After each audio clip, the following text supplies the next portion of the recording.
Coming up, we take a look at how the Guanshan Tzu Chi Hospital takes care of elderly residents and the sick in the area. We learn more about Tzu Chi's charity fund and how the love from donors is put to good use. Welcome to DaAi Headlines. I'm Helen Liao. Thank you for joining us. In Argentina, the recent heavy rains in the central regions of the country have flooded much of the Tucumán area. Knowing local residents are in need of assistance, Tzu Chi volunteers travel over 1,200 kilometers to conduct a disaster assessment. While in Indonesia, a fire broke out in a residential area in central Jakarta. To help, Tzu Chi volunteers brought aid supplies for 282 families.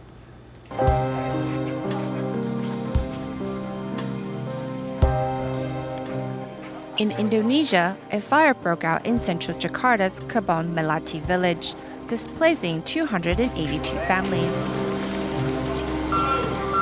The fire was started by faulty electrical wiring. Although we have warned residents of the need to watch their use of fire and electricity, they still don't listen. We have even added fire extinguishers nearby. If we had not then, perhaps more houses would have been destroyed by the fire. Narrowly escaping the fire, residents now find shelter in tents. When the fire broke out, I panicked. I was shivering. I didn't know what to grab. In the end, I just grabbed my important documents and ran.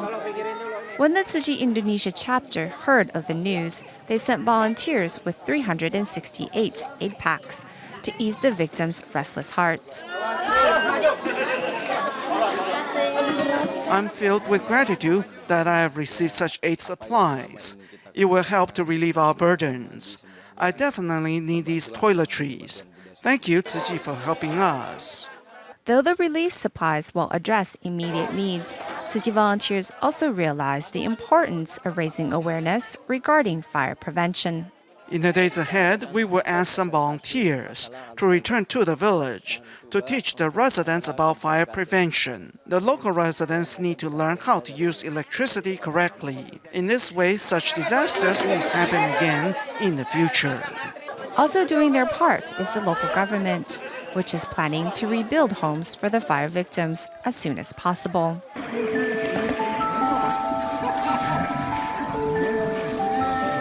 Tzu Chi volunteers arrive in Argentina's Tucumán only to see that floodwaters have yet to recede from days of heavy rain. Currently, many residents remain camped out along the side of roads to escape the floodwaters. Local residents try to increase the heights of the dike to prevent further flooding. However, they were unsuccessful. The upstream reservoir was unable to hold all the excess rainwater, resulting in serious flooding downstream.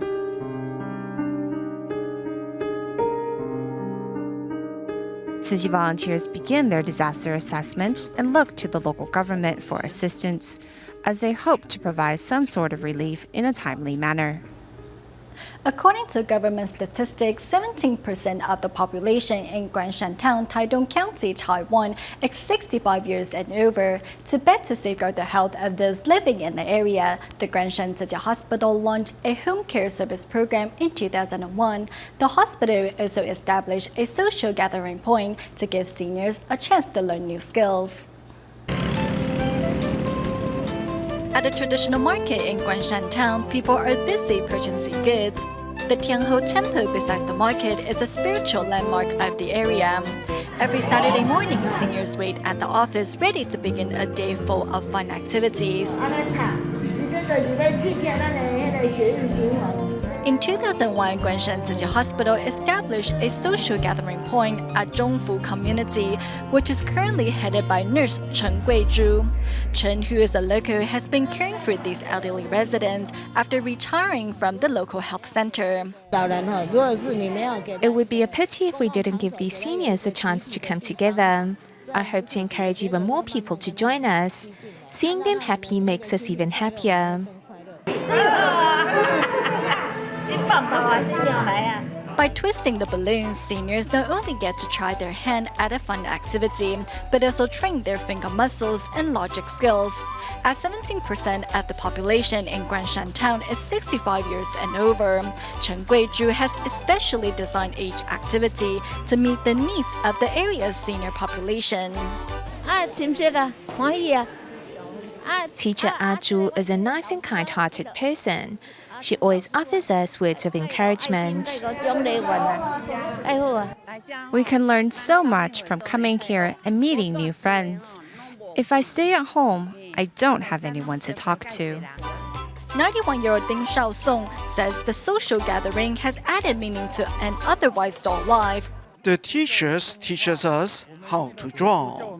I always try to draw what I have learned in class when I go home.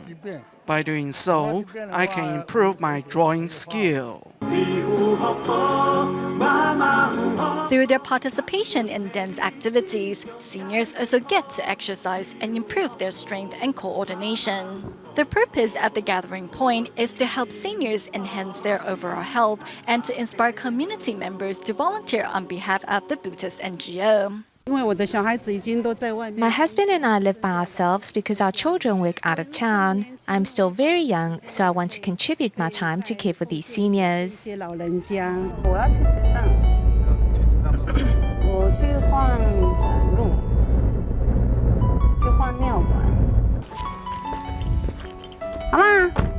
This 88-year-old grandma has been using a urinary catheter for some 2 years now and has to change it every month to avoid infection.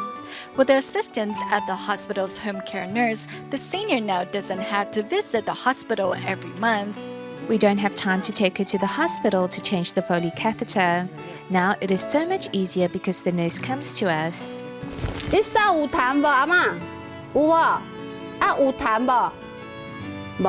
A home care nurse for more than 10 years, Sun Mei-chi says her experience in caring for her elderly family members has helped her understand her patients better. I really cherish the time I have with my patients' family members. By spending time with them, I can better understand the problems they encounter. It is my duty as a nurse to dedicate myself wholeheartedly to caring for my patients. In 2001, the Guanshan Tzu Chi Hospital launched a home care service program to further alleviate the suffering in the area. Besides offering home care service, nurses have also brought their expertise to different communities and nursing homes.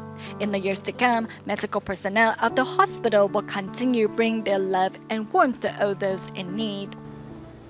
Following Typhoon Haiyan, many casual program participants were inspired to join the volunteers' ranks. Recently, the volunteers brought former participants alone on home visitations to bring warmth and strength to needy families.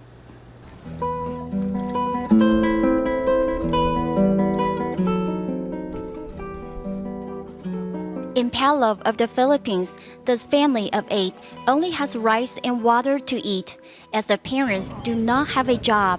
Former Cash for War participants not only brought aid supplies, but also hope to residents of this community. Applying what they learned from their Tzu Chi counterparts, local volunteers explained that this aid supply are an accumulation of love and blessings from around the world. The children's father was moved to tears by the volunteers' kindness and promised to provide his family with a better life.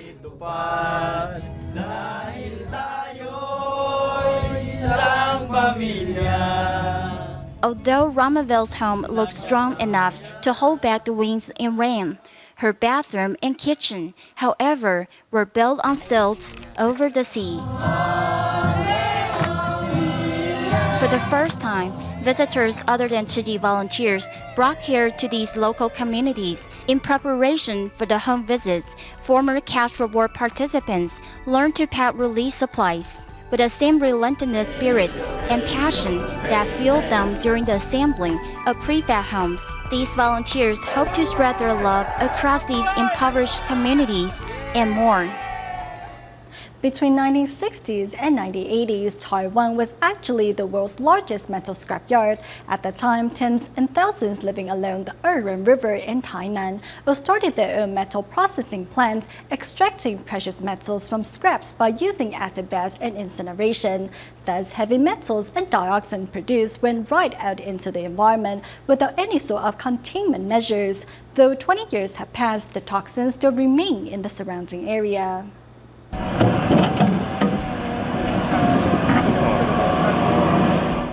By by the shores of Er-ren River in Tainan, an excavator dug up electronic waste 5 meters deep that went on for several kilometers. They had already removed the circuit boards or the precious metals within. Locals just dumped the waste wherever they could dig or by the riverbeds.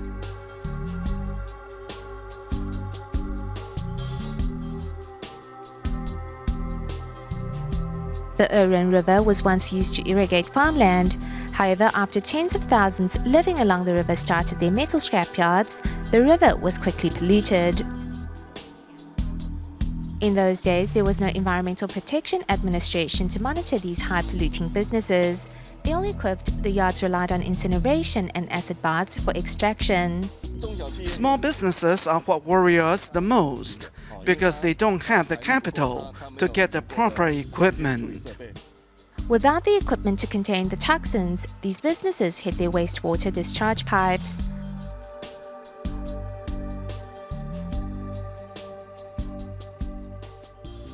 We found a pipe buried in the ground that went for nearly 2 kilometers before finally emptying into the Sanyegong River. By 1983, the air monitoring station by the Er-ren River detected dioxin levels to be 0.2 ppm, which is several billion times the normal reading. The readings sent a clear message. The pollution caused by waste processing was getting out of control.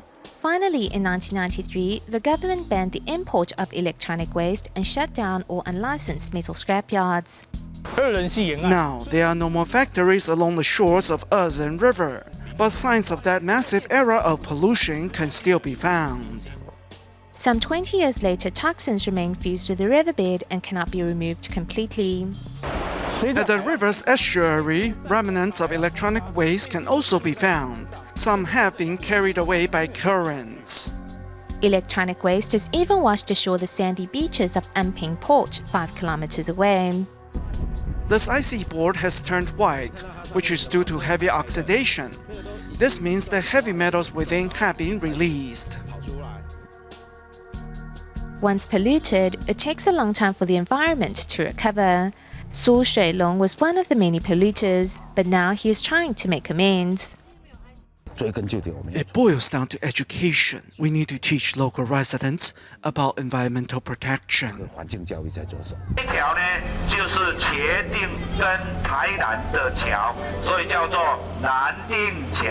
Now Su helps visitors learn about the beauty of Er-ren River.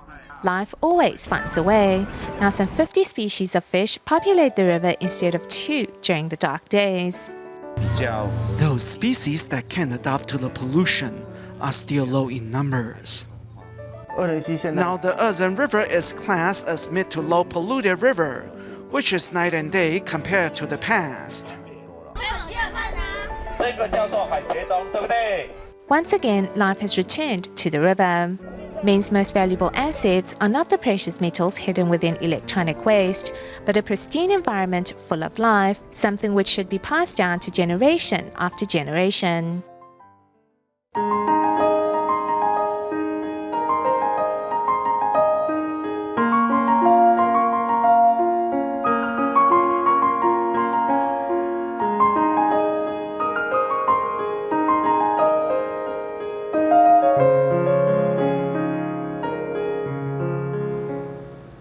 In the early days of the Tzu Chi Foundation, the master encouraged her disciples to make handicrafts to not only support themselves but also to help those in need. To this day, all donations collected by the foundation are used according to the specified purpose for which they were given as stated by the donors, and they will be given a receipt for their donations. 嗨，嘉涵，我来了。这一次的是不是？对。哦，很多呢，哈。 Collecting monthly donations in person gives volunteers an opportunity to interact with their members. 你要慈善嘛，对不对？好。 Knowing that their money will be put to good use, members have full confidence and trust in Tzu Chi to handle their donations properly. I fully believe that Tzu Chi will spend every dollar of our donation wisely. Inspiring people to harbor love and helping those in need was Master Zheng Yan's initial aspiration for establishing the Tzu Chi Foundation. There are 5 funds to which a member can choose to make a contribution. charity, international relief, medicine, education, and humanity. When making a donation, members can choose the fund which they wish to support. For instance, Tzu Chi's charity fund is divided into 4 subcategories: long-term assistance, emergency relief, home care, and home repairs. And regardless of race, nationality, or religion, Tzu Chi remains dedicated to helping those in need.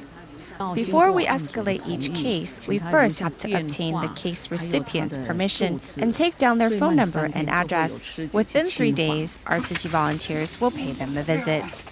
Tzu Chi volunteers strive to understand the needs of those living in hardship, so to help relieve their suffering, whether it is providing daily necessities, tuition support, or access to medical care.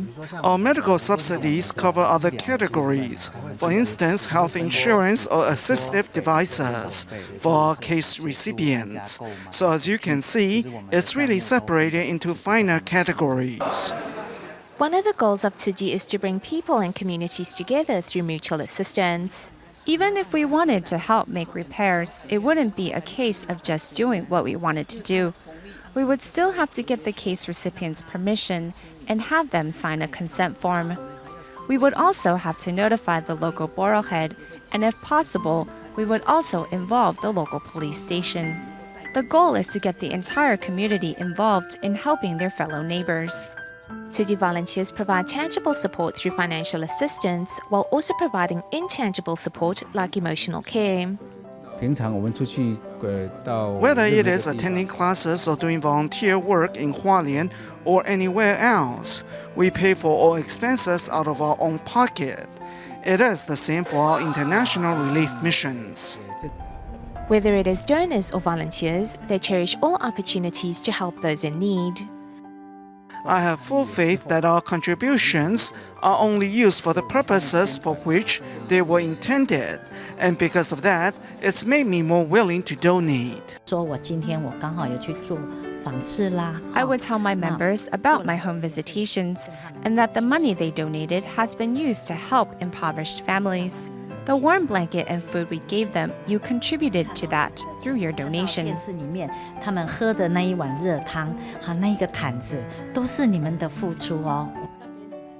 What Tzu Chi cherishes most above these donations is the abundant love and kindness of its donors. Recently, 386 contestants representing Northern Taiwan participated in the 2015 Jing Si Aphorisms storytelling contest. Through the telling of a story or writing Chinese calligraphy, contestants aim to demonstrate their understanding of the wisdom contained within a Jing Si Aphorisms of their choice. 386 contestants are dressed and ready for the 2015 Jing Si Aphorisms storytelling contest for Northern Taiwan.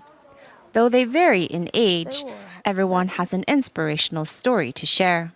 In Gansu province of China, there's a young boy who writes with a pencil that is only 1 centimeter in length. Still, he is very happy and content for all he has, and to be able to learn. I hope to share this inspirational story with my friends. The contest is open to all dialects spoken in Taiwan, and thus some contestants decided to challenge themselves. Before, in similar contests that I had participated in, I spoke in Mandarin, but this time I decided to do it in Hakka. Writing Chinese calligraphy is also part of the contest. The goal is for all participants to express their understanding of the Jing Si Aphorisms. We are not competing for the sake of winning. We hope that contestants instead will take the wisdom they hear to heart. I think during the process I have learned much as well. I believe my son Chen Wei has also learned in the process, right? Though there are winners and losers, at the end of the day, everyone walks away having learned an important lesson. In the Philippines, the province members of Malaysia's Tzu Chi Teachers Association recently visited the Tongka Central School to share their ways of incorporating Jing Si Aphorisms into school curriculum with 802 teachers. In the Philippines, where 80% of the population are Catholic, promoting today's Jing Si Aphorisms can be challenging. However, over 800 teachers in Leyte province have come together to learn from Tzu teachers from Malaysia. A good beginning is half of the battle. Jing Si Aphorisms. The children who are good to their parents are the most blessed. After retiring as a principal last year, Lin Tai-shen is now fulfilling his promise to take on more Tzu work by joining other teaching staff from Malaysia in a cultural exchange here in the Philippines.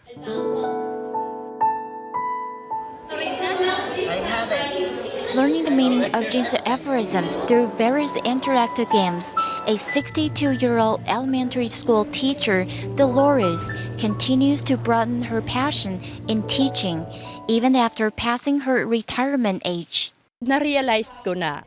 Acknowledging the love we pass on to students with all our hearts, they will show their gratitude in return. They will also return that love to you. Dito dahil Though my house was recently burnt down, I still decided to attend the seminar because education is a teacher's bounden duty, and Jing Si aphorism can serve as guidance to my teaching. At first, skeptical, but now enlightened, each teacher received a set of children Jing Si aphorism booklets at the end of the seminar so they may share the wisdom within with their students.